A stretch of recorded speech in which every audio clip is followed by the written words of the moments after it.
Boat নিয়ে বেরিয়ে পড়েছি নদীতে জাল ফেলার উদ্দেশ্যে। বর্ষার জন্য বোটে জল জমে গেছে, সেগুলোই এখন ফেলা হচ্ছে। আমরা এখন যেখানটায় জাল ফেলছি এটা মাতলা নদীর মাঝ বরাবর। আর যে জালটা ফেলছি এটার নাম বেঞ্চি জাল। গ্রামের ভাষায় বেঞ্চি জাল, চাইনিজ জাল বিভিন্ন রকম বলে থাকে। বাড়ি থেকে বেরোনোর সাথে সাথেই কিন্তু বর্ষা হচ্ছিল। আর নদীতে এসে জাল ফেলার সময় খুব বর্ষা হচ্ছিল, পুরো ভিজে গেছি। এখন একটু বর্ষা কমেছে আর বসে আছি বোটের মাথার দিকে। এই বর্ষার সময়ে কিন্তু মাছের আমদানি অনেক বেড়ে যায়, প্রচুর প্রজাতির মাছ পড়ে। আর যে মাছ ধরার উদ্দেশ্যে আমরা বেরিয়েছি গাবদানা, সেই মাছটাও কিন্তু খুব ভালো পরিমাণে পড়ে। যেমনটা কিন্তু ভেবেছিলাম ঠিক তেমনটাই হয়েছে। মাছ দেখো, বর্ষার ওয়েদারে জালে মাছ উঠেছে। আর এপারে আছে একটা জালের মাছ, এই যে আছে। আর একটা জাল কিন্তু এখন তোলা হয়নি, আরও একটা জাল আছে।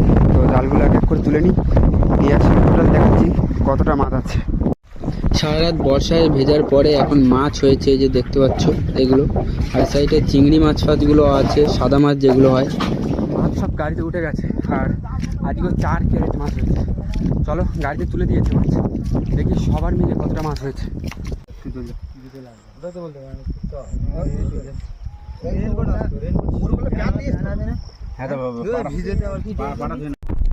এখন দাঁড়িয়ে আছি আমি নদীর পাড়ে, মাছ তুলে দিয়ে। মাছ কিন্তু গাড়িতে উঠে গেছে আর মাছ আবার ক্যানিংয়ে চলে যাবে। তো ওয়েদারটা কিন্তু প্রচণ্ড খারাপ, ভীষণ খারাপ ওয়েদার। একবার আমি জাস্ট দেখাচ্ছি, দেখো।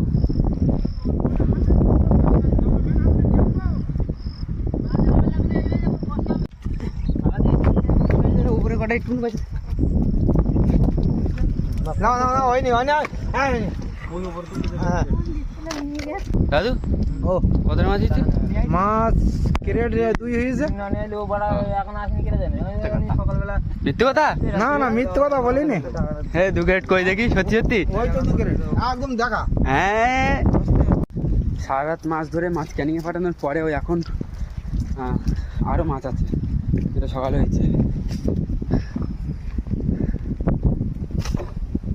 এই যে মাছ, এখানটা 1 ক্রেট আর এখানটা 1 চাগন। এটা এখন অন্য একটা আড়তে নিয়ে যাওয়া হবে। দাদা মাছ তুলে তুলে রেডি করছে।